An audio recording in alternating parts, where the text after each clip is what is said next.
አሳዛኝ አደጋ በተመለከተ ፖሊስ ማብራሪያ ሰጥቷል።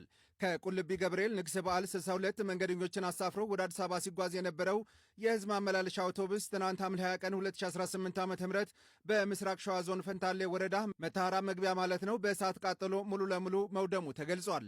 የፈንታሌ ወረዳ ፖሊስ እንደገለጸው ከሆነ በአውቶቡስ ውስጥ የነበሩ 51 ወንዶችና 10 ሴቶች ከተሽከርካሪው ወርደው ለቁልቢ ገብርኤል በዓል ያረዱትንና የተረፈውን የበሬ ስጋ ጠብሰው ቁርስ ለማድረግ አስበው የጫኑትን የምግብ ማብሰያ ቁሳቁስ አውርደው ስጋውን ጠብሰው ተመግበዋል። እነዚሁ መንገደኞች ተመግበው ካጠናቀቁ በኋላ ምግብ ያበሰሉበትን የብረት ምድጃና ብረት ድስት እንደዚሁም የብረት ምጣድ በአውቶቡስ ላይ ጭነው ጉዞ ጀምረዋል። አውቶቡስም ጉዞ እንደጀመረ ከ10 ኪሎ ሜትር በኋላ ገልቻ ቀበሌ ልዩ ቦታው ጉምሩክ ፍተሻ አካባቢ ሲደርስ አውቶቡስ ላይ እሳት በመቀጣጠሉ የአውቶቡሱ አሽከርካሪ በመረጋጋት አውቶቡሱን በፍጥነት ወደ ዳር በማውጣት መንገደኞች ያለምንም አደጋ እንዲወርዱ አድርጓል። በአደጋው 10 ሚሊዮን ብር የሚገመት ንብረት የወደመ ቢሆንም አሽከርካሪው መረጋጋትና በፍጥነት ተሽከርካሪውን ወደ ዳር በማቆም መቻሉ በሰው ላይ ምንም አይነት ጉዳት እንዳይደርስ አድርጓል ሲል ነው ፖሊስ የገለጸም። አደጋውን በተመለከተ በቦታው የነበሩ መንገደኞች ይህንን ሲሉ ነበር።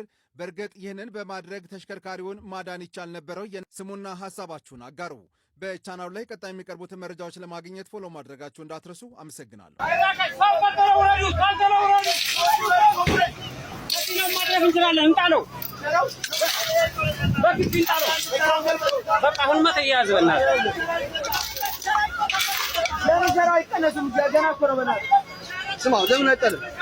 ይሻላል እና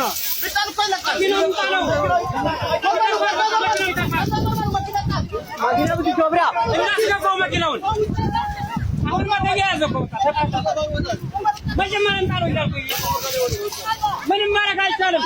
መኪናውን እንጣለው።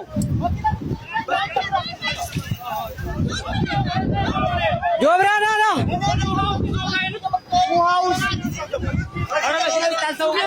መንዳት ትችላለህ። ውሃው